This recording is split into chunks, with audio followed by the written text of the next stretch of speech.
لا يستوي أصحاب النار وأصحاب الجنة أصحاب الجنة هم الفائزون لو أنزلنا هذا القرآن على جبل لرأيته. அஸ்ஸலாமு அலைக்கும் வரஹ்மத்துல்லாஹி வபரகாத்துஹு. கண்ணியத்திற்குரிய எல்லாம் வல்ல அல்லாஹ்வின் நல்லடியார்களே, சஹாபாக்களின் வாழ்வினிலே என்ற தலைப்பின் கீழாக தொடர்ச்சியாக நபித்தோழர்களுடைய வாழ்வில் நடந்த சில நிகழ்வுகளும் அது நமக்கு தருகின்ற பாடங்கள் என்ன, படிப்பினைகள் என்ன என்பதை பற்றி அறிந்து வருகிறோம்.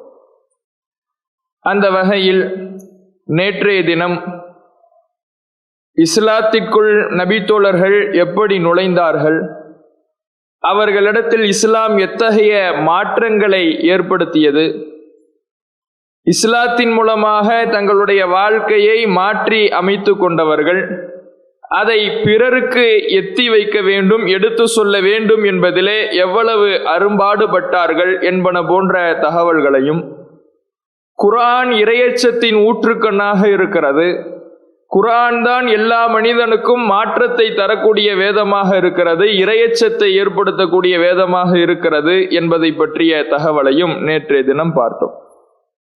அதன் இறுதியிலே நபிகள் நாயகம் ஸல்லல்லாஹு அலைஹி வஸல்லம் அவர்களுடைய காலத்தில் நாமும் வாழ்ந்திருந்தால் நாமும் தியாகம் செய்திருப்போம், நாங்கள் இதைவிட அதிகமாக உழைத்திருப்போம் என்ற கேள்வி நபித்தோழர்களுடைய காலத்தில் அவர்களிடத்தில் கேட்கப்பட்டது. அதற்கு அவர்கள் என்ன பதில் சொன்னார்கள் என்பதை அறிவோம் என்று சொல்லியிருந்தோம். அந்த தகவல் தொடர்பான செய்தி சஹீஹ் முஸ்லிமிலேயும் அதே போல முஸ்னத் அஹ்மதிலேயும் பதிவு செய்யப்பட்டிருக்கிறது. நபிகள் நாயகம் ஸல்லல்லாஹு அலைஹி வஸல்லம் அவர்களுடைய காலத்திற்கெல்லாம் பிறகு நபித்தோழர்களுடைய காலகட்டம். அப்போது நபித்தோழர்களுடைய காலகட்டத்தில் அவர்களை குறித்து அந்த காலத்துல வாழக்கூடிய மக்கள் அவங்க நபித்தோழர்கள்ட்ட கேட்கிறாங்க, நாங்க நபிகள் நாயகம் ஸல்லல்லாஹு அலைஹி வஸல்லம் அவர்களோடு தோழமை கொள்ளவில்லை, நீங்கள் ரசூலுல்லாஹுடைய காலத்துல வாழ்ந்தீங்க, சஹிப்துமுஹு அவர்களோடு நீங்கள் தோழமை கொண்டீர்கள் அப்படிதானே அப்படிங்கிறார். ஒரு மனிதர் வராரு, ஹுதைஃபா ரலியல்லாஹு அவர்களுடைய சபைக்கு வருகிறார். வந்து அவரிடத்துல இது மாதிரியான ஒரு கேள்வியை கேட்கிறார். அப்ப ஹுதைஃபா ரலியல்லாஹு அவர்கள் சொல்லுகிறார்கள், ஆமா, நாங்க ரசூலுல்லாவோடு வாழ்ந்து அவர்களோடு தோழமை கொண்டோம். அப்போ அவர் திரும்ப அந்த மனிதர் சொல்லுகிறார், லவ் அதரக்து ரசூலல்லாஹ், நாங்கள் நபிகள் நாயகம் ஸல்லல்லாஹு அலைஹி வஸல்லம் அவர்களை அடைந்திருந்தால் நாங்கள் அவர்களை தரையில் நடக்கவே விட்டிருக்க மாட்டோம், அவர்களுக்கு இன்னும் நாங்கள் அதிகமாக பாடுபட்டு இருப்போம், அவர்களை நாங்கள் தாங்கி இருப்போம் என்று சஹாபாக்களுடைய தியாகத்தை குறைத்து மதிப்பிடுகிற வகையில ஒரு மனிதர் சொல்றார். அப்ப ஹுதைஃபா ரலியல்லாஹு அவர்கள் அவருடைய வாழ்வில் நடந்த ஒரு கடினமான ஒரு சூழலை, கஷ்டமான ஒரு தருணத்தை அந்த மனிதருக்கு எடுத்து சொல்றார். நாங்க எவ்வளவு கஷ்டத்துல இருந்தோம் தெரியுமா, எவ்வளவு கடுமையான சூழ்நிலையில ரசூலுல்லாஹ்வுக்கு பக்கபலமா நின்றோம் தெரியுமா. அஹ்ஸாப் போர் அதற்கு எடுத்துக்காட்டு. இந்த அஹ்ஸாப் போர் என்பது கடுமையான குளிர்காலத்துல வந்த போர்.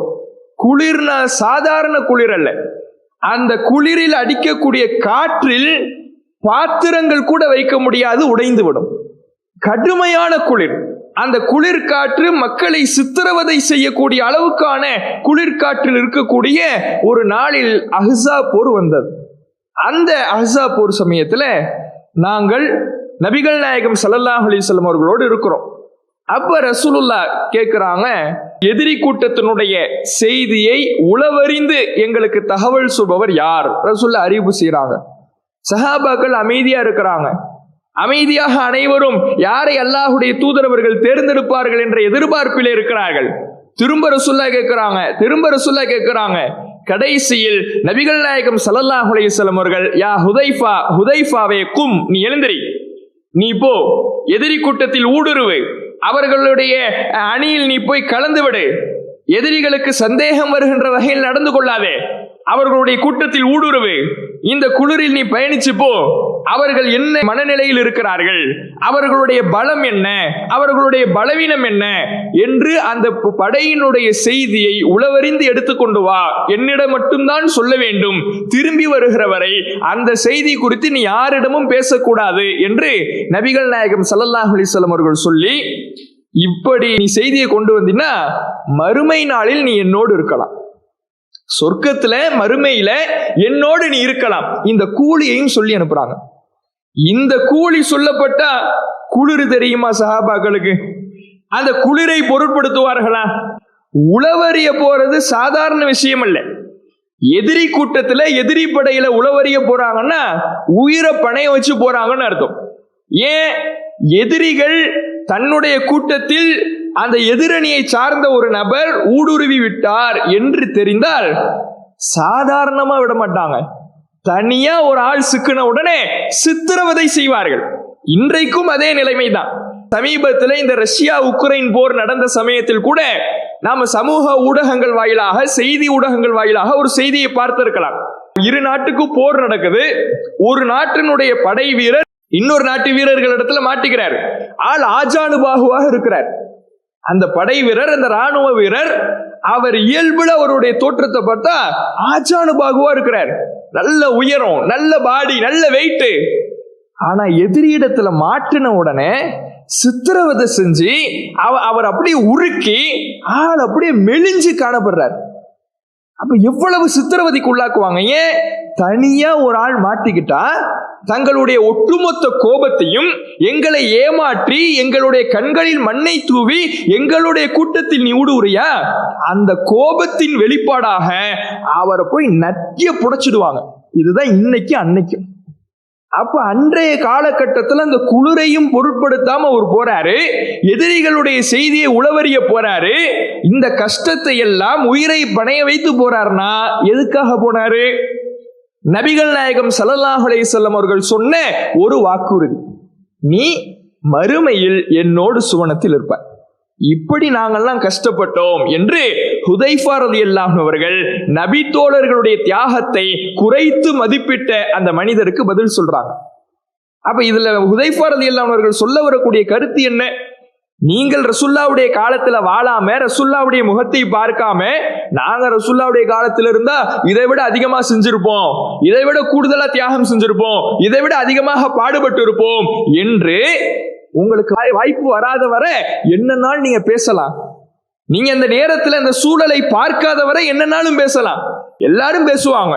தனக்கு ஒரு வாய்ப்பு வருகிற வரை சில பேரை பார்க்கலாம். நல்ல பொருளாதார வலிமை மிக்க, நல்ல பொருளாதார செல்வ படைத்த ஒரு மனிதர், ஆனா ஆளு கஞ்சரா இருப்பார்.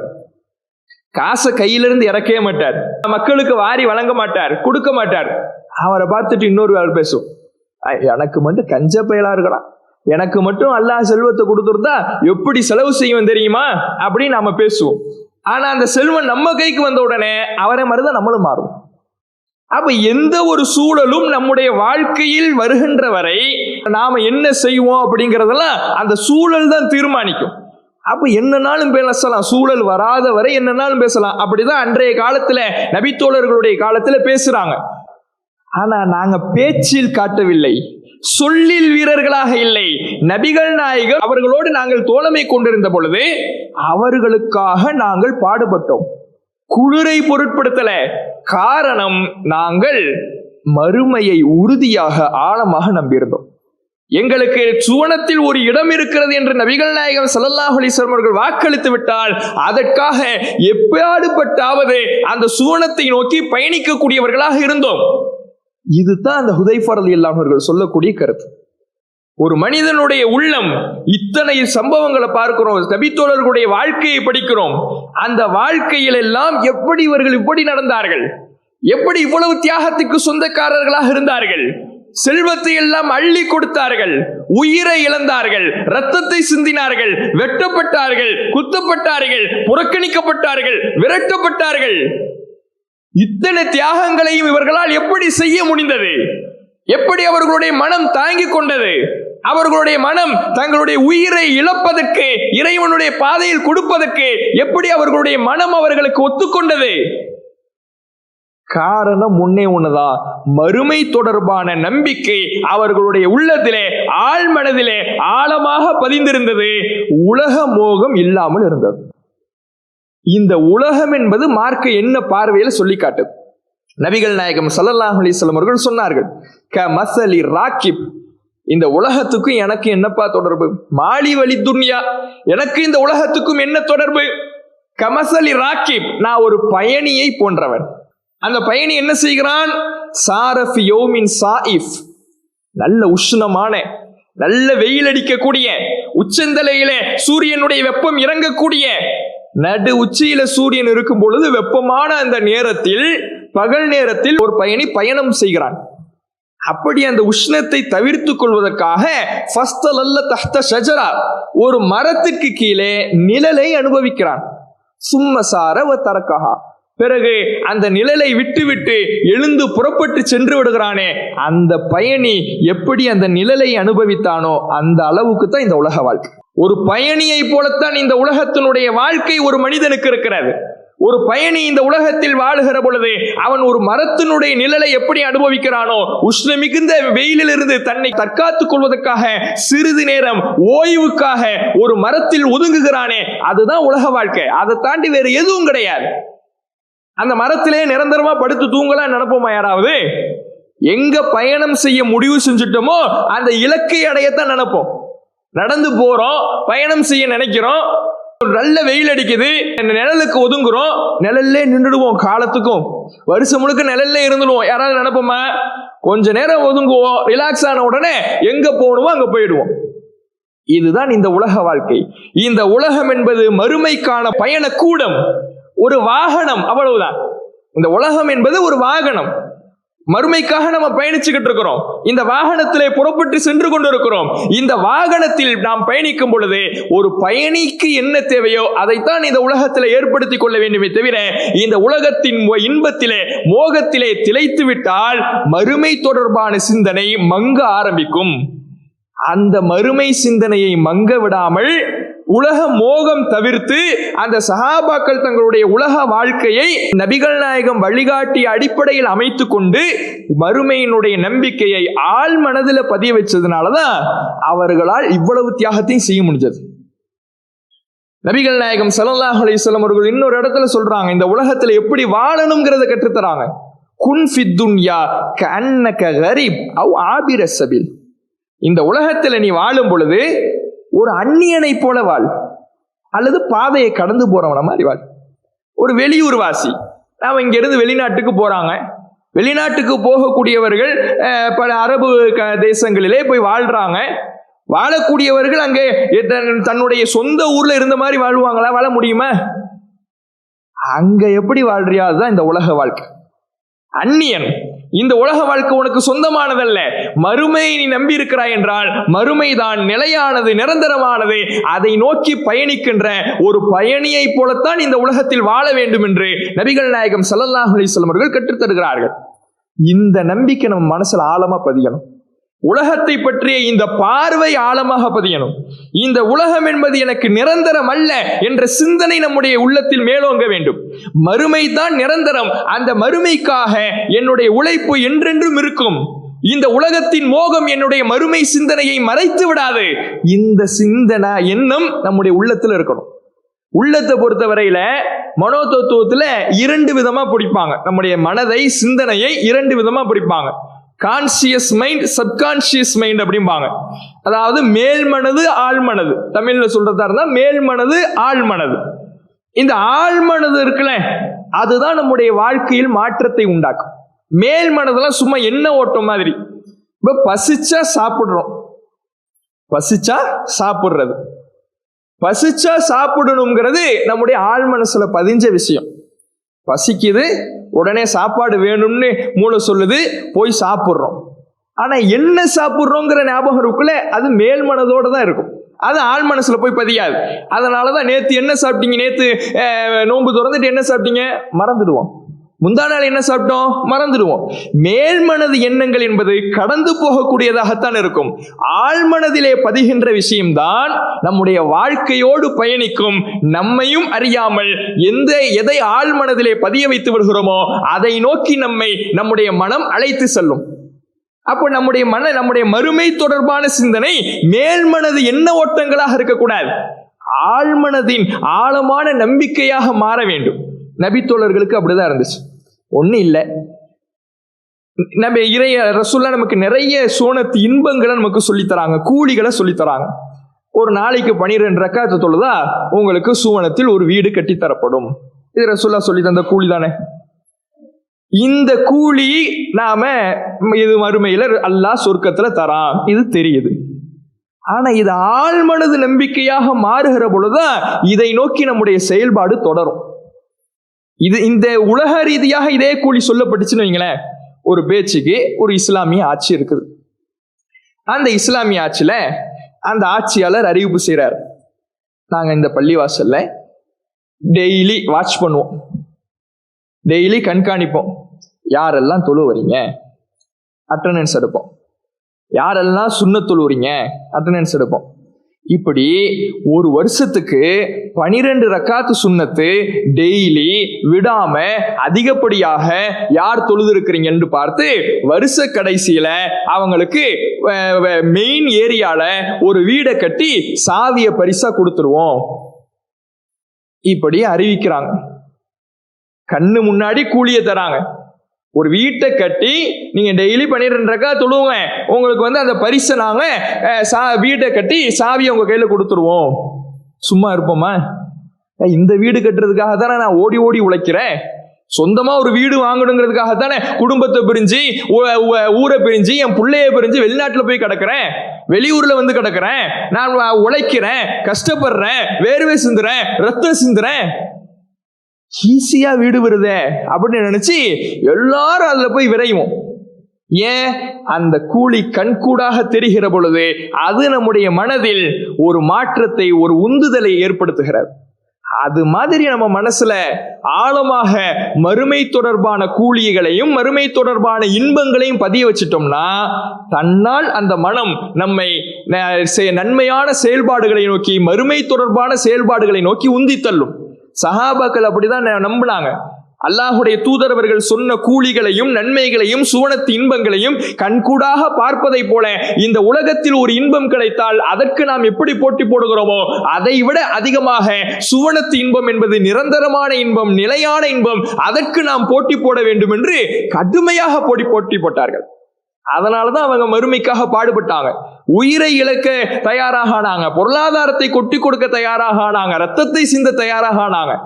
அப்ப அந்த மறுமை தொடர்பான நம்பிக்கை நம்முடைய ஆழ்மனது நம்பிக்கையாக மாறுகிற பொழுதுதான் இது போன்ற செயல்பாடுகள் வரும்.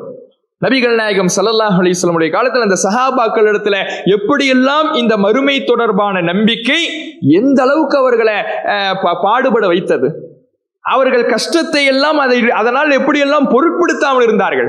சிரமம் வருகிற பொழுது அதையெல்லாம் பற்றி கவலைப்படாமல் இருந்தார்கள். மறுமை மறுமை மறுமை மறுமை எனக்கு இருந்தா போதும், மறுமையில் ஒரு இடம் இருந்தால் போதும் என்று அவர்கள் எப்படி வாழ்ந்தார்கள், அதற்கு ஏராளமான எடுத்துக்காட்டுகள் அவர்களுடைய வாழ்விலே கொட்டி கிடக்கிறது. முஸ்னத் அஹ்மதிலே பதிவு செய்யப்பட்ட செய்தி 22,606வது செய்தியாக பதிவு செய்யப்பட்டிருக்கிறது.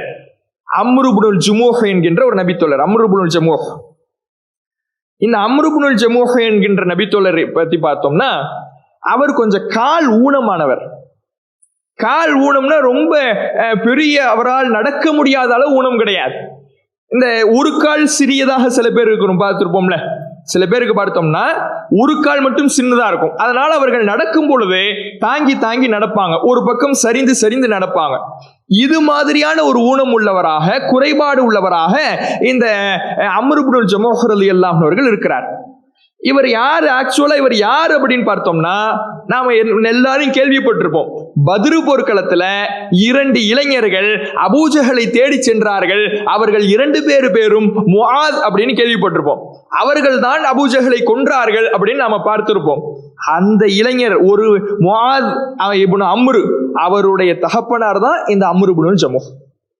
இவரு நபிகள் நாயகம் ஸல்லல்லாஹு அலைஹி வஸல்லம் அவர்களிடத்துல உஹது போர்ல வந்து கேட்கிறார். மகன் பத்ரு போர்ல வீர தீர செயலாற்றி ரசூலுல்லாவை ஒருவன் திட்டுகிறான், ஏசுகிறான், வசைபாடுகிறான் என்று தெரிந்தவுடன் அவனை தேடி சென்று தன்னை பற்றியெல்லாம் கவலைப்படாமல், தன் உலக வாழ்க்கையை பற்றியெல்லாம் கவலைப்படாமல் அந்த மறுமை வாழ்க்கைக்காக அவர் ஓடி சென்றார்.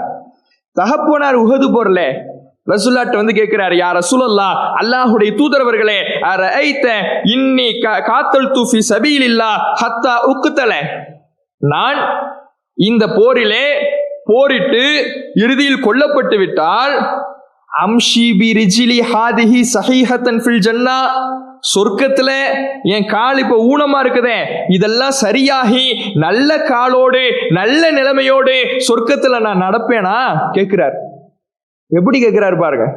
என் கால் இப்ப ஊனமாக இருக்குது, என்னால் நல்லா நடக்க முடியல, சீராக நடக்க முடியல, தாங்கி தாங்கி நடக்கிறேன், கோணல் கோணலாக நடக்கிறேன்.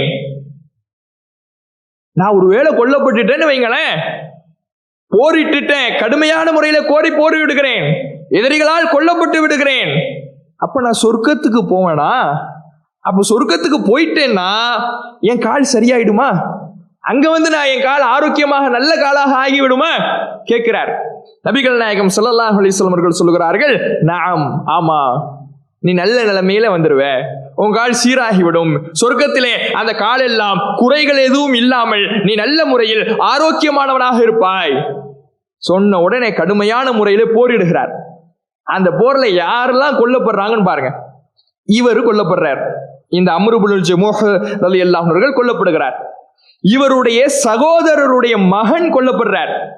இவர்களுடைய அடிமை ஒருவர் கொல்லப்படுறார். ஒரு குடும்பத்திலிருந்து இவர் கொல்லப்படுறாரு, இவருடைய சகோதரருடைய மகன் கொல்லப்படுறாரு, இவர்களுக்கு இருந்த ஒரு அடிமையும் கொல்லப்பட்டு விடுகிறார். மொத்தம் 3 பேர் ஒரே குடும்பத்திலிருந்து கொல்லப்பட்டு விடுகிறார்கள். கொல்லப்பட்ட உடனே போர் முடியுது. நபிகள் நாயகம் ஸல்லல்லாஹு அலைஹி வஸல்லம் அவர்கள் இவரை பார்க்கிறார்கள், இவருடைய உடலை பார்க்கிறார்கள், ஜனாசாவை பார்க்கிறார்கள். பார்த்தவுடன் நபிகள் நாயகத்திற்கு இவர் கேட்டதுதான் நினைவுக்கு வருது. ரசூலுல்லாஹ்ட்ட கேட்டார்ல, அல்லாஹ்வுடைய தூதரே, நான் இதிலே கொல்லப்பட்டு விட்டால் என் காலு சரியாயிடுமா சொர்க்கத்துல நான் நல்லா நடப்பானா?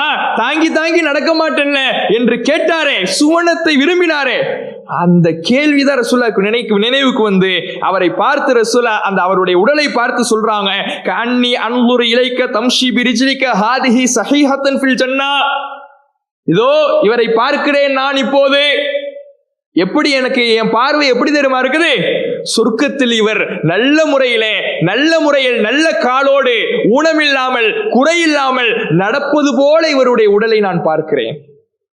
சொர்க்கத்தில் அவர் நடந்துகிட்டு இருக்கிற மாதிரி நான் பார்க்கிறேன். ரசூலுல்லாஹ் சொல்றாங்க, எவ்வளவு பெரிய மன வலிமைன்னு பாருங்க. உடலில் ஊனம் இருந்தாலும் உடலில் குறை இருந்தாலும் மன வலிமையில, ஈமானில், மறுமை நம்பிக்கையில், நான் சுவனத்துக்கு செல்ல வேண்டும் என்கின்ற ஆசையில் எந்த குறையும் வைக்காதவராக வாழ்ந்திருக்கிறார்.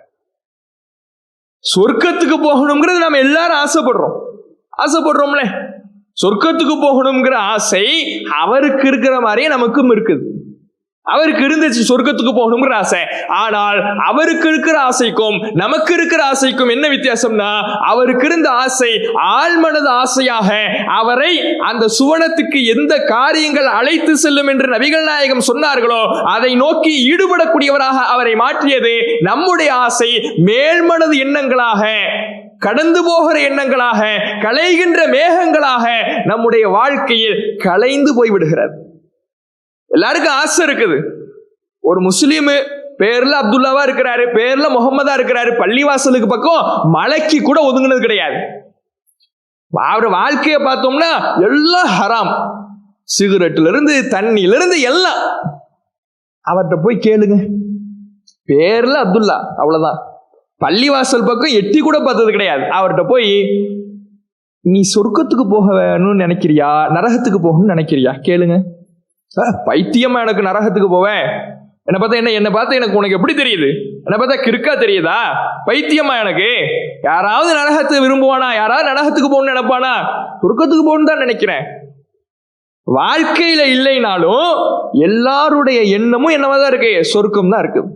ஆனால் எண்ணத்தை மட்டும் மேல்மனது ஆசைகளை மட்டும் வைத்து சுவனத்திற்குள்ளே நம்மால் நுழைந்து விட முடியாது. அந்த சுவனத்திற்கான ஆசை நம் ஆழ் மனதிலே பதிகிற பொழுதுதான் நம்முடைய செயல்பாடுகளில் வெளிப்படும். அந்த செயல்பாடுகள் தான் இறை அருளை பெற்றுத்தரும். அந்த இறை அருள் தான் நம்மை சுவனத்திற்கு அழைத்து செல்லும். அப்ப சொர்க்கத்தினுடைய ஆசை எந்த அளவுக்கு ஒரு மனிதனுடைய உள்ளத்தில் இருந்திருக்கு. உடம்புல குறை இருக்குது, பலவீனம் இருக்கிறது, அதெல்லாம் இருந்தாலும் நான் சொர்க்கத்துக்கு போறதுக்காக இந்த உலகத்துல வாழ்றேன், அதற்காக பயணித்துக் கொண்டிருக்கிறேன், அதற்காக பயணிக்கின்ற பயணிதான் நான். அது கிடைக்கும்னா வேற எதுவுமே எனக்கு வேணாம். சொர்க்கம் கிடைக்குன்னு தெரிஞ்சிருச்சுன்னா வேற என்ன எனக்கு வேணும், அதுதான் போதும் அப்படின்ட்டு போகக்கூடியவராக இந்த அம்ரு இப்னு ஜமூஹ் ரலியல்லாஹு அன்ஹு அவர்களுடைய வாழ்க்கையை பார்க்கிறோம். அதே போல ரபிஆ பின் கஅப் ரலியல்லாஹு அன்ஹு அவர்கள் நபிகள் நாயகம் ஸல்லல்லாஹு அலைஹி வஸல்லம் அவர்களுடைய உதவியாளராக இருக்கிறார். அனஸ் ரலியல்லாஹு அன்ஹு அவர்கள் எப்படி ஒரு உதவியாளரோ அது போல ரசூலுல்லாஹ்வுக்கு இன்னொரு உதவியாளர் யாருன்னு பாத்தீங்கன்னா இந்த ரபிஆ பின் கஅப் ரலியல்லாஹு அன்ஹு அவர்கள். இது ரொம்ப சின்ன வயசு தான். அனஸ் ரலியல்லாஹு அன்ஹு அவர்கள் மாதிரி ஒரு சின்ன வயது தான். ரசூலுல்லாஹ் அவர்கள் மரணிக்கும் பொழுது 20 வயசு கூட அடையலை. ரொம்ப சின்ன வயதாகத்தான், ஒரு இளைஞராகத்தான், ஒரு சிறுவராகத்தான், டீனேஜ் பருவத்தில் உள்ளவராகத்தான் இருக்கிறார். ரொம்ப ரசூலுல்லாஹ்வுக்காக கடுமையாக உழைக்கிறார். எந்த அளவுக்கு கடுமையாக உழைக்கிறார்னா, நபிகள் நாயகம் ஸல்லல்லாஹு அலைஹி வஸல்லம் அவர்களுக்காக நான் எல்லா தேவைகளையும் நான் நிறைவேற்றி கொடுப்பேன். நிறைவேற்றி கொடுத்துட்டு ரசூலுல்லாஹ் வீட்டுக்கு போயிட்டா கூட அவங்க வீட்டு பக்கத்திலே உட்கார்ந்துருப்பேன். ஏன்னா அவங்களுக்கு திடீர்னு ஏதாவது தேவை வந்துச்சுன்னா என்ன தேடுவாங்களோ அப்படின்னு ரசூலுல்லாஹ்வுடைய வீட்டுக்கு பக்கத்திலே உட்கார்ந்துருப்பேன். உட்கார்ந்து பார்ப்பேன். கொஞ்ச நேரத்துல நான் தூங்கவும் செஞ்சிருவேன் அப்படிங்கிறார். அந்த அளவுக்கு ஒரு சிறிய பருவத்துல தான் இருந்திருக்கிறார். அப்ப அப்படி இருக்கும் பொழுது ரசூலுல்லாஹ் ஒரு நாள் இவர் உழைக்கிறத பார்க்கிறாங்க. இவர் ரொம்ப நமக்கு நிறைய தேவைகள் நிறைவேற்றி தராரே அப்படின்னு சொல்லி பார்த்துட்டு நபிகள் நாயகம் ஸல்லல்லாஹு அலைஹி வஸல்லம் அவர்கள் இவருடைய உழைப்பை, இவருடைய ஆர்வத்தை பார்த்துவிட்டு கேட்கிறார்கள், சல் யா ரபிஆ துஅத. ரபியாவே என்னனாலும் கேளு, உனக்கு நான் தரேன். கேட்கிறது யாரு? சாதாரண மனிதர் அல்ல, ஒரு நாட்டை ஆளக்கூடியவர்கள். ஒரு நாட்டை ஆளக்கூடிய நபிகள் நாயகம் கேட்கிறார்கள், சல் யா ரபிஆ துஅத. ரபியாவே என்னனாலும் கேளு, இதுதான் கேளு அதுதான் கேளுன்னு ரசூலுல்லாஹ் சொல்லல, என்னனாலும் கேளு உனக்கு வழங்கப்படும் அப்படிங்கிறாங்க. அப்ப இவர் எவ்வளவு பக்குவம்னு பாருங்க. இவர் சொல்லுகிறார், அல்லாஹ்வுடைய தூதர் அவர்களே, அன்துரு ஃபி அம்ரி யா ரசூலல்லாஹ் சும்ம அல்லமக்க தாலிக். அல்லாஹ்வுடைய தூதரே, நீங்க கேட்க சொல்றீங்க, நான் கொஞ்சம் யோசிச்சு சொல்லட்டுமா? நான் கொஞ்சம் யோசிச்சு நிதானமாக என்ன வேணுங்கிறத உங்களுக்கு தெரிவிக்கட்டுமா அப்படிங்கிறார். சரி தெரிவி. போயிடுறார். போயிட்டு அவர் சொல்லுகிறார், ஃபஃபகர்து ஃபி நஃப்ஸி, என் உள்ளத்துல நான் சிந்தித்தேன், என் மனதில் நான் நபிகள் நாயகத்தினுடைய கோரிக்கையை அசை போட்டேன். ஃபஅரஃப்து, அப்ப நான் தெரிஞ்சுக்கிட்ட விஷயம் என்னன்னா, அன்ன துன்யா முன்கதிஅத்துன் ஸாயிலா, இந்த உலக வாழ்க்கை என்பது அழியக்கூடியது, நிரந்தரமற்றது. வஅன்னலி ஃபீஹா ரிஸ்கன் சயக்ஃபீனி வயஅதீனி, இந்த உலகத்துல நான் வாழ்வதற்கு, என் நாட்களை கழிப்பதற்கு என்ன ரிஸ்க் தேவையோ அதை அல்லாஹ் எனக்கு கொடுத்திருக்கிறான், அது எனக்கு போதும். நான் அதுக்கு அதிகப்படியா நான் நினைக்கல. ஏன்னா இது அழியக்கூடிய உலகம், இது முடியக்கூடிய உலகம். இந்த அழியக்கூடிய உலகத்தில், நிரந்தரமற்ற உலகத்தில் எனக்கு என்ன தேவையோ அல்லாஹ் அதை தந்திருக்கிறான், அது எனக்கு போதும். இதனால உலகத்தை பத்தி எதுவும் நான் கேட்க போறது இல்லை. உலகத்துல அதை கொடுங்க, இதை கொடுங்க, செல்வத்தை கொடுங்க, பொருளாதாரத்தை கொடுங்க, எனக்கு ஒரு வீட்டை கட்டி கொடுங்க, எனக்கு அந்த வசதி ஏற்படுத்தி கொடுங்க, இப்படி நான் கேட்க போறது இல்லை. அஸ்அலு ரசூலுல்லாஹி ஸல்லல்லாஹு அலைஹி வஸல்லம் லி ஆখিরাতি, நபிகள் நாயகத்திடத்தில் என் மறுமை வாழ்க்கைக்காக நான் கேட்க போகிறேன். ஏனென்றால் ஃபஇன்னஹு மினல்லாஹ், அவர்கள் அல்லாஹ்வின் தூதர், அல்லாஹ்விடமிருந்து வந்தவர்கள். அல்லாஹ்விடமிருந்து வந்தவர் என்கின்ற பொழுது அந்த அந்தஸ்தை நான் மனதில் வைத்து, அவர் ஒரு ஆட்சியாளர் என்று நான் பார்க்கவில்லை, நாட்டின் அரசர் என்று பார்க்கவில்லை, ஜனாதிபதி என்று பார்க்கவில்லை, நான் அவர்களை அல்லாஹ்வுடைய தூதர் என்று பார்க்கிறேன். இந்த உலகம் தொடர்பாக நான் கேட்டால், இந்த உலகம் தான் அழியக்கூடியது, அதுல எனக்கு கேட்டு எந்த பிரயோஜனமும் இல்லை. கேட்பது என்னிடத்தில், கோரிக்கையை என்னிடத்தில் கேட்க சொல்வது நபிகள் நாயகம், அவர்கள் மறுமைக்காக வழிகாட்டுபவர்கள். அதனால் நான் மறுமை தொடர்பாக கேட்கிறேன் என்று சொல்லிட்டு ரசூலுல்லாஹ்ட்ட வரார். ரசூலுல்லாஹ் கேட்கிறாங்க, என்னப்பா யோசிச்சிட்டியா? யோசிச்சுட்டு சொல்றேன், யோசிச்சிட்டியா? யோசிச்சுட்டேன் அல்லாஹ்வுடைய தூதரே. அஸ்அலுக அன் தஷ்ஃபஅலி இலா ரப்பிக். எனக்கு நான் என்ன உங்கள்கிட்ட கேட்கிறேன்னா, எனக்காக ரப்பிடத்துல அல்லாஹ்விடத்துல நீங்க பரிந்துரை செய்யுங்க. ஃபயுஅத்திகனி மினன் நார், பரிந்துரை செய்து நரகத்திலிருந்து என்ன காப்பாற்றுங்க. அது எனக்கு போதும். உங்கள்கிட்ட நான் கேட்கக்கூடியது அதான். என்ன எனக்கு நீங்க மறுமையில பரிந்துரை செய்யணும், பரிந்துரை செய்து நரகத்திலிருந்து என்னை காப்பாற்றணும் அப்படிங்கிறார். ரசூல்லா என்ன கேட்கிறாங்கன்னு பாருங்க. ஏன் இப்படி ரசூல்லா கேட்கிறாங்கன்னா, இந்த கோரிக்கையை சொன்ன உடனே ரசூல்லா கேட்கிறாங்க, யாராவது உன்ட்ட இப்படி கேட்க சொன்னாங்களா? நீயே கேட்கறியா? யாராவது கேட்க சொன்னாங்களா? ஏன்? அவர் சின்ன வயது, இளம் வயது, இளம் மொட்டு, இளம் வயதாக இருக்கக்கூடியவர் உலகத்தின் ஆசையை பத்தி எதுவும் கேட்கல, ஆடம்பர வாழ்வை கேட்கல, வசதியை கேட்கல. அவர் கேட்பது மறுமையை கேட்கிறார், சுவனத்தை கேட்கிறார், நரகிலிருந்து பாதுகாப்பை கேட்கிறார். இதை பார்த்தவுடன் நபிகள் நாயகத்திற்கு ஆச்சரியமாக இருக்கிறது. ஆச்சரியத்தில் கேட்கிறார்கள், நீயாக கேட்கிறாயா? யாராவது கேட்க சொன்னாங்களா? இல்லையே அல்லாஹ்வுடைய தூதரே, நானா தான் கேட்கிறேன். நேற்று போய் ஃபுல்லா யோசிச்சேன். நீங்க மறுமைக்காக வழிநடத்துபவர், அதனால் மறுமைக்காக கேட்டால்தான் பொருத்தமாக இருக்கும். நான் உலகத்துக்காக கேட்க போவதில்லை, உலகம் அழியக்கூடியது என்று எனக்கு தெரியும் என்று சொன்ன உடனே நபிகள் நாயகம் ஸல்லல்லாஹு அலைஹி வஸல்லம் அவர்கள் கொஞ்ச நேரம் அமைதியா இருக்கிறாங்க. ஃபஸமத ரசூலுல்லாஹ் தவீலன், ஒரு நீண்ட நேரம் நபிகள் நாயகம் ஸல்லல்லாஹு அலைஹி வஸல்லம் அவர்கள் அமைதியாக இருந்துவிட்டு நபிகள் நாயகம் ஸல்லல்லாஹு அலைஹி வஸல்லம் சொல்றாங்க, சரி, நீ சொர்க்கத்துல என்னோடு இருப்ப, என்னோடு இருக்கணும்னு ஆசைப்படுற, என்னோடு இருப்ப. ஆனா அதுக்கு நீ ஒன்னு செய்யணும். ஃபஇன்னி அலா நஃப்ஸிக பிகஸ்ரத்தி சுஜூத், அதிகமாக நீ தொழு. அந்த தொழுகையின் மூலமாக நான் அல்லாஹ்விடத்துல பரிந்துரை செய்றேன். அதன் மூலமாக நீ சொர்க்கத்துல என்னோடு இருக்கலாம். இப்படி நபிகள் நாயகம் ஸல்லல்லாஹு அலைஹி வஸல்லம் சொல்றாங்க. சிந்திச்சு பாருங்க, அந்த இளைஞருடைய மனதில் மறுமை தொடர்பான சிந்தனை, மறுமை தொடர்பான ஆசை எப்படி இருந்திருக்கிறது. உலகத்தை பற்றிய அவருடைய ஆசை இல்லை, உலக கவர்ச்சியிலே, உலக மோகத்திலே திளைக்கவில்லை. மறுமையில் சொர்க்கம் செல்ல வேண்டும், அந்த சுவனம் தான் என்னுடைய இலக்கு. அதை பெறுவதற்கு ஒரு வாய்ப்பு கிடைத்தால் அந்த வாய்ப்பை எப்படி பயன்படுத்திக் கொள்ள வேண்டுமோ அப்படி பயன்படுத்திக் கொள்ளுகிறேன் என்று வாழ்ந்திருக்கிறாரு. இன்னைக்கு அப்படி இளைஞர்களை பார்க்க முடியுமா? ஒன்னும் இல்லை. தகப்பனார் கேட்கிறாரு, உனக்கு என்னடா வேணும்? என்ன சொல்லுவாங்க? அப்ப எனக்கு ஒரு குர்ஆன் வாங்கித்தாங்க, நான் ஓதுறேன். இப்படி யாராவது பார்க்க முடியுமா? அப்படி சொன்னா வாப்பாவே சிரிப்பார், என்னடா புதுசா அப்படிம்பார். அப்படிதான் இருக்கு நிலைமை. ஏதாவது வேணும்னு கேட்டா, எனக்கு ஒரு ஐபோன் வேணும், எனக்கு ஒரு டியூக் பைக் வேணும். எதுக்கு? அதுலதான் 100க்கு மேல போகலாம். 100க்கு மேல போய் நீயும் செத்து அடுத்தவனையும் சாவடிக்க போற. அதான் நடக்குது. இந்த டியூக்குன்னு ஒரு பைக்கு கண்டுபிடிச்சு வேகமா போறான். அவன் எங்க போறான்னு அவனுக்கும் தெரியாது. பெட்ரோல் தகப்பனார் பைக்கை தகப்பனார் வாங்கி கொடுத்துறாரு, பெட்ரோலு போட்டு கொடுக்கறாரு. இவனுக்கு என்ன கவலை? போறான், எங்க போறான்னு தெரியல, வேகமா போறான். போய் இவன் செத்தாலும் பரவாயில்ல, எதிர்த்தவர அப்பாவிய சாவடிக்கிறானே, ஒண்ணுமே தெரியாம வந்துகிட்டு இருப்பாரு. இவன் போய் மோதிர வேகத்துல இவனும் அவுட்டு, அவனும் அவுட்டு தான் நடக்குது இந்த உலகத்துல. இளைஞர்களுடைய வேகம், இளைஞர்களுடைய முயற்சி, இளைஞர்களுடைய ஈடுபாடு எல்லாம் இந்த உலகத்தின் இன்பத்திலே திளைத்து, உலக மோகத்திலே திளைத்து, இறை வழிபாட்டை, இறைவனிடத்தில் செய்யக்கூடிய நன்மைகளை மறந்து விடுகிறார்களே. வாங்க சொன்னால் பள்ளிவாசல்களுக்கு வேகம் எடுக்கின்ற இளைஞர்கள் எத்தனை பேர் இருக்கிறார்கள்? பைக் எடுத்துட்டு ஊர் ஃபுல்லா சுத்துற இளைஞர்கள் எத்தனை பேர் இருக்கிறாங்க? சிந்திச்சு பாருங்க. ஆனால் அன்றைக்கு இருந்த இளைஞர் ரபியா பின் காப் ரலியல்லாஹு அவர்கள், அவருடைய மனம் எப்படி இருந்திருக்கு? உலகம் அழியக்கூடியதுன்னு எனக்கு தெரியும் அல்லாஹ்வுடைய தூதரே, அதனால உலகத்துல எனக்கு எந்த வசதியும் வேண்டாம், வாய்ப்பும் வேண்டாம், மறுமைக்காக கேட்கிறேன், எனக்கு சொர்க்கத்துக்கு வாக்களிங்க, சொர்க்கத்துல உங்களோட இருக்கணும், அதுக்கு நான் என்ன செய்யணும் அதை சொல்லித்தாங்க. இப்படி கேட்கிறார் என்றால் மறுமையின் நம்பிக்கை ஆழ்மனதிலே இருந்தது. வெறும் ஆசையாக இல்லை, வெறும் கலைகின்ற மேகக்கூட்டங்களாக இல்லை.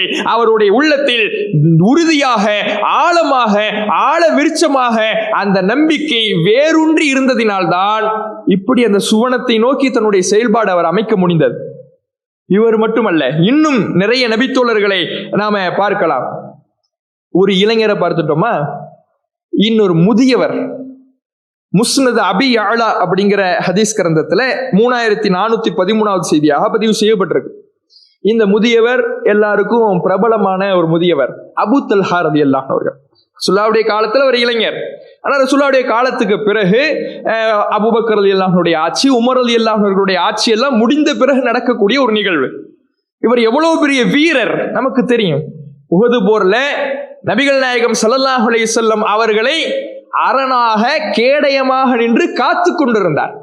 எதிரிகளுடைய அம்பு படைகளாக ஏவுகணைகளாக வந்து கொண்டிருந்த பொழுது தன்னுடைய உடலை நபிகள் நாயகத்தின் உடலோடு சாய்த்து நஹ்ரி தூன நஹ்ரிக்க சதுரி தூன சதுரிக்க, அல்லாஹுடைய தூதரே தலையை உயர்த்தாதீர்கள், எதிரிகளுடைய அம்பு உங்களை தாக்கிவிடப் போகிறது, என்னுடைய நெஞ்சு உங்களுடைய நெஞ்சை காக்கும், என்னுடைய கழுத்து உங்களுடைய கழுத்தை காக்கும் என்று நபிகள் நாயகத்துக்கு கேடயமாக நின்று எதிரிகளுடைய அம்புகளை எல்லாம் தன்னுடைய கையில் சுமந்து கொண்டவர்.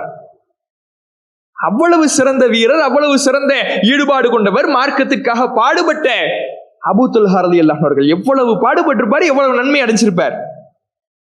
ஆனா மறுமைன்னு வந்துருச்சுன்னா நான் நன்மை அடைஞ்சிட்டேன், போதும், கம்ப்ளீட் பண்ணிட்டேன், எனக்கு நிறைய நன்மை தான் சேர்ந்திருக்கும், இப்படி நினைக்கல. மறுமையில நான் எதுவும் இல்லாம ஆயிட்டேன்னா என்ன பண்றது, இந்த பயம் முந்தி தள்ளும். அபூ தல்ஹா ரலியல்லாஹு அவர்கள் ஒரு சூறாவை ஒரு வசனத்தை ஓதுகிறார். தௌபா அத்தியாயத்தில் இருக்கக்கூடிய தௌபா சூறாவை அப்படியே ஓதிக்கிட்டு வராரு. அதுல 41வது வசனம் இடம்பெறுது. அந்த வசனம் சொல்லக்கூடியது என்னன்னா, இன்ஃபிரு ஹிஃபாஃபன் வ சிகாலன், உங்களுக்கு எளிதாக இருக்கும் பொழுதும் கடுமையான சூழலின் பொழுதும் நீங்கள் இறை பாதையிலே புறப்படுங்கள். வஜாஹிது பி அம்வாலிக்கும் வ அன்ஃபுசிக்கும் ஃபீ சபீலில்லாஹ், அல்லாஹ்வுடைய பாதையிலே உங்களுடைய பொருளாலும் உங்களுடைய உயிராலும் பாடுபடுங்கள். ذَلِكُمْ خَيْرُكُمْ إِنْ كُنْتُمْ تَعْلَمُونَ, நீங்கள் உறுதியாக அறிவீர்கள் என்றால் இதுதான் உங்களுக்கு நன்மை, சிறந்தது. அல்லாஹ்வுடைய பாதையில புறப்படுங்க, இறைவனுடைய பாதையில பாடுபடுங்க, பொருளால பாடுபடுங்க, உடலால பாடுபடுங்க, உயிரால் பாடுபடுங்கள், அதுதான் நீங்கள் அறிவீர்கள் என்றால் சிறந்தது. இந்த வசனத்தை படிக்கிறார். இவர் இதெல்லாம் செய்யவும் செஞ்சிட்டார்.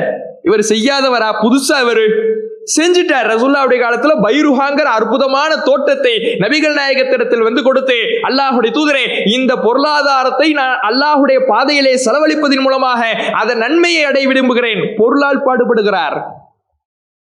தன்னுடைய உடல் உழைப்பால் அல்லாஹ்வுடைய தூதர் அவர்களை அரணாக நின்று காத்து பாடுபடுகிறார். ஆனா அவருக்கு பத்தல. அல்லாஹ் சொல்லிட்டா, எளிதாக இருக்கும் பொழுதும் உனக்கு லேசா இருக்கும் பொழுதும் நிலைமை நல்லா இருக்கும் பொழுதும் நீ பாடுபடு, கஷ்டமா இருக்கும் பொழுதும் பாடுபடு, அது உனக்கு சிறந்தது, நிறைய நன்மையை பெற்றுத்தரும். இந்த வசனத்தை படிச்ச உடனே அவர் சொல்றார், அலா அரா ரப்பி யஸ்தன்ஃபிருனி ஷாபன் வ ஷேகன், நான் இளைஞனாக இருக்கின்ற பொழுது நிலையிலையும் இப்பொழுது முதியவனாக இருக்கின்ற நிலையிலையும் என்னுடைய இறைவன் என்னை உந்தி தள்ளுகிறான்.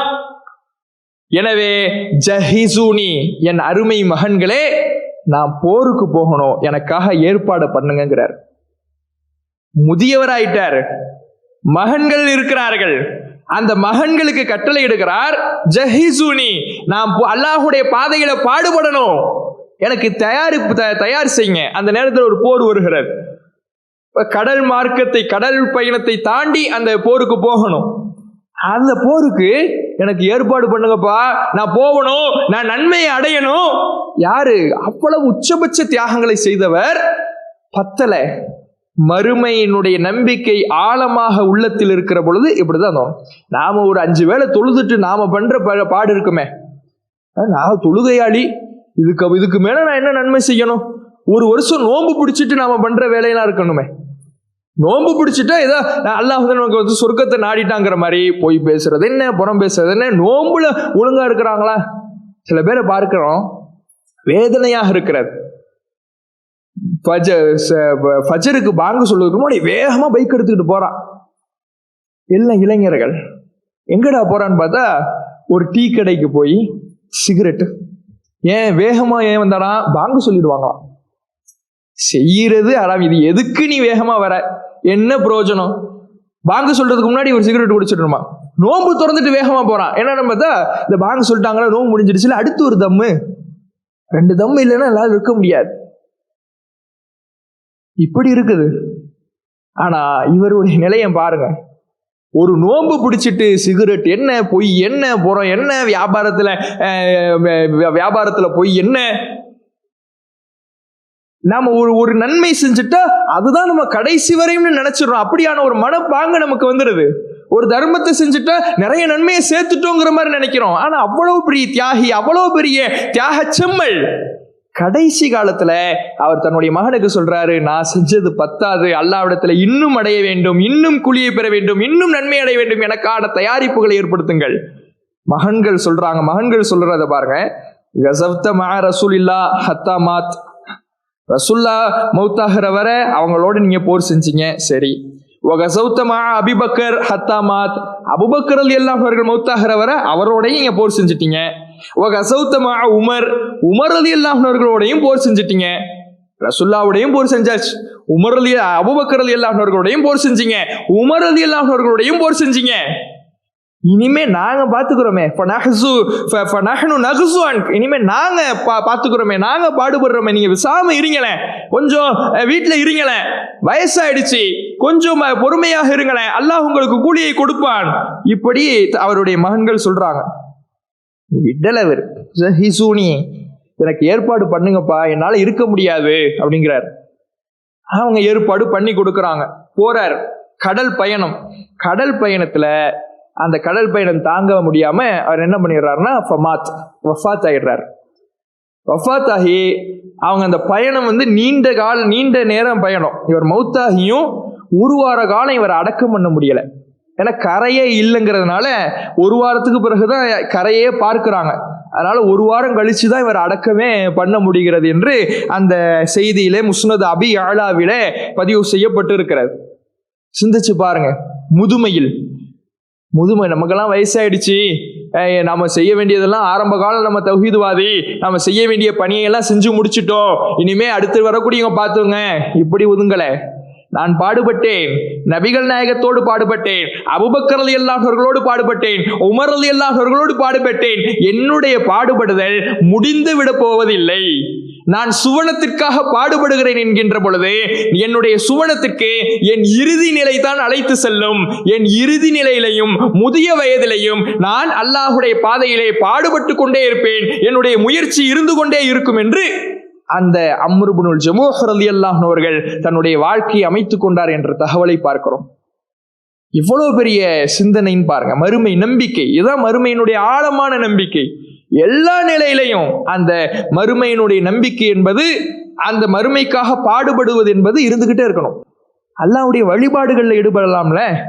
சொர்க்கத்தை எந்த காரியங்கள் பெற்றுத்தரும் என்று நபிகள் நாயகம் ஸல்லல்லாஹு அலைஹி வஸல்லம் அவர்கள் சொல்லி இருக்கிறார்களோ அந்த காரியத்தில் நம்முடைய நேரங்களை செலவழிக்கலாம்ல.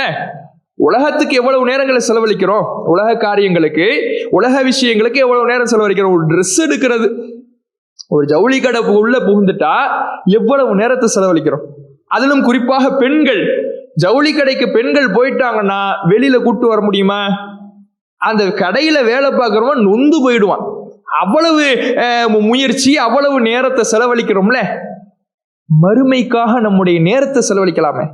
ரத்தத்தை சிந்தினாங்க, செல்வத்தை இழந்தார்கள், பசியோடு பட்டினியோடு பாடுபட்டார்கள், இளமை முதுமை என்ற வயது வித்தியாசம் பார்க்காமல் பாடுபட்டாங்க. நாம நேரத்தை கொடுப்போமே. நேரத்தை அல்லாஹ்வை நம்முடைய சுவனத்தினுடைய வழியை பெருக்குவதற்காக, மெருகூற்றிக் கொள்வதற்காக நம்முடைய நேரத்தை ஒதுக்கி வியர்வையை சிந்துவோமே. ரத்தத்தை சிந்துறது அடுத்தது, வேர்வையை சிந்துறோமா, உழைக்கிறோமா, பாடுபடுறோமா? சிந்திச்சு பாருங்க. இந்த படிப்பினைகளை, மறுமை தொடர்பான ஆழமான நம்பிக்கை நம்மிடத்தில் இருக்க வேண்டும் என்ற படிப்பினையை இந்த செய்திகள் நமக்கு தருகிறது. இன்னும் என்ன எவ்வளவு கஷ்டம்னு பாருங்க. சஹாபாக்களாக வாழ்ந்திருக்கிறாங்கன்னா அவங்களுடைய வாழ்க்கை சாதாரணமானதல்ல. கண்ணீர் வரக்கூடிய வரலாறு. தபுக் போர் என்பது சிரமத்தினுடைய படை, கடுமையான சிரமம், பஞ்சம், பட்டினி, பஞ்சம் நிலவக்கூடிய நாட்கள், வறட்சியான நாட்கள், தண்ணி இல்லை, உணவு இல்லை. எந்த அளவுக்குன்னா சஹீஹ் இப்னு ஹுசைமா அப்படிங்கிற நூல்ல இடம்பெற்றிருக்கிறது 101வது செய்தியாக. அப்துல்லா இப்னு அப்பாஸ் ரலியல்லாஹு அவர்கள் சொல்றாங்க, உமர் ரலியல்லாஹு அவர்களிடத்துல இது மாதிரி நாங்க போய் கேட்டோம், தபுக் போர் சம்பந்தமா சொல்லுங்க அப்படின்னு நாங்க கேட்டோம். உமர் ரலியல்லாஹு அவர்கள் தபுக் சம்பந்தமா சொன்னாங்க. அந்த போரை பற்றி சொல்லுகிற பொழுது, கைலுன் ஷதீத், அந்த போர் என்பது கடுமையான வெப்பத்தில் நடந்துச்சு. அஹ்ஸா போர் கடும் குளிர், இது கடுமையான வறட்சி, கடுமையான பஞ்சம். எந்த அளவுக்குன்னா அசாபனா ஃபிஹி அத்திஷ், வறட்சின்னா தாகம் இல்லாம இருக்குமா? தாகத்தை அடைஞ்சோம். எந்த அளவுக்கு தாகம்னா நாங்கெல்லாம் அன்ன ரிகாபனாச தன்கத்தியோ, காய்ந்து போய் எங்க கழுத்தே அருந்து விழுந்து விடுமோங்கிற அளவுக்கு எங்களுக்கு தாகம் வந்துச்சு. கழுத்தெல்லாம் அப்படியே அருந்து விழுந்துடுமோ, காய்ந்து இதோட நம்முடைய வாழ்க்கை முடிஞ்சிச்சோ, மௌத்தாயிடுவோமோ என்கின்ற அளவுக்கு நாங்கள் தாகத்தை சந்தித்தோம். எங்கள்ல ஒருவர் தண்ணீர் தேடி போவார். தண்ணீர் எங்கேயாவது போய் தேடிட மாட்டோமா, கிடைச்சு கண்ணுல பட்டுடாதா அப்படின்னு போவார். போய் ஆள் திரும்பவே மாட்டார். தண்ணியை தேடி போய் ஆள் திரும்ப மாட்டார். திரும்பலைன்னு நாங்க நினைச்சுப்போம், தாகத்திலேயே அவர் மூத்தாயிட்டார் போல அப்படின்னு நாங்க நினைப்போம். அந்த அளவுக்கு தண்ணீர் தாகம், தண்ணீரே இல்லை. அதனால ஒரு மனிதர் என்ன பண்ணார்னா, அந்த போருக்கு வந்த ஒரு சஹாபி, தாகம், தண்ணி இல்லை, தண்ணியினுடைய பஞ்சம், தாகத்தால் தொண்டையெல்லாம் வறண்டு போகிறது. சாதாரண வறட்சி அல்ல, நாம் இன்றைக்கு பார்க்கின்ற வறட்சி அல்ல. அந்த வறட்சியில் தொண்டையே அருந்து விழுந்து விடுமோ என்கின்ற அளவுக்கான வறட்சி, தாகம். அதை தாங்க முடியாம ஒரு மனிதர் தன்னுடைய வாகனத்தை அறுத்தார். வாகனம் என்ன? ஒட்டகம். ஒட்டகத்தை அறுத்தார். ஒட்டகத்தை அறுத்து அதுல இருக்கக்கூடிய அந்த குடல்ல இருந்து சாணத்தை எடுத்தார். சாணம் ஈரமா இருக்கும்ல, அதை பிழிந்தார். அதுல வரக்கூடிய தண்ணீரை, ரத்தத்தை குடிக்க முடியாது, அந்த சாணத்தை பிழிந்து அதுல வரக்கூடிய அந்த ஈரத்தை அவர் தன்னுடைய தொண்டையில் நினைச்சுக்கிட்டாரு. அவ்வளவு தியாகம். இதை நினைப்போமா? நம்ம சாணம்லாம் ரோட்ல கிடந்தா நம்ம அருவருப்பா பார்க்கிறோம்ல, அந்த சாணம் அதுல இருக்கக்கூடிய ஈரமாவது என் தொண்டையை நினைச்சிடுமேண்டு அந்த துர்நாற்றம்லாம் தெரியுமா? அவ்வளவு தாகம் இருந்த தெரியாதுல, அவ்வளவு தாகம், உயிர் போயிடுமோங்கிற நில தாகத்துல சாணத்தை எடுத்து பிழிந்து அதனுடைய ஈரத்தை தொண்டையில் நினைத்துக் கொள்வோம். அபூபக்கர் ரலியல்லாஹு அவர்கள் இந்த நிலைமையை பார்த்துட்டு ரசூலுல்லாஹ்ட்ட போறாங்க. யா ரசூலல்லாஹ், அல்லாஹ்வுடைய தூதரவர்களே, அல்லாஹ்விடத்தில் பிரார்த்தனை செய்து விடுங்கள், இனிமேல் தாங்க முடியாது, இந்த தோழர்களுடைய நிலைமை இனிமேல் தாங்காது, இந்த பஞ்சம் வாட்டி வதைத்து விடுகிறது, தண்ணீருக்காக அல்லாஹ்விடத்தில் பிரார்த்தனை செய்யுங்கள் என்று சொன்ன உடனே நபிகள் நாயகம் ஸல்லல்லாஹு அலைஹி வஸல்லம் அவர்கள் பிரார்த்தனை செய்கிறார்கள். அவர்களுடைய கையை உயர்த்துகிறார்கள். அந்த கையை அவர்கள் கீழே போடுவதற்கு முன்னால் மேகத்தை இறைவன் அனுப்பி, மேக கூட்டங்களை அனுப்பி மழை பொழிய வைக்கிறான். மழை பொழிந்தவுடன் அதுதான் அந்த படைக்கு புத்துணர்ச்சி ஊட்டியது, தண்ணீர் தாகத்தை தணித்தது, தண்ணீரை கொடுத்தது, மலரச் செய்தது. சஹாபாக்கள்லாம் அவங்கள்ட்ட இருந்த பாத்திரங்கள்ல தண்ணீரை நிரப்பிக்கிட்டாங்க. கடைசி அதுக்கப்புறம் மழை நின்றுச்சு. நாங்க போனோம். கடந்த உடனே தான் தெரியுது, அல்லாஹ் நாங்கள் இருந்த இடத்துக்கு மட்டும் மழையை அனுப்பியிருக்கிறான். கடந்து போய் பார்க்கறாங்க, மழையே இல்லை. ரசூலுல்லாஹ்வுடைய துஆவினார். சிந்திச்சு பாருங்க எவ்வளவு சிரமம். இதை தாங்கி கொண்டு ஒரு படையில இருக்கிறாங்கன்னா எதுக்காக இருக்கணும்?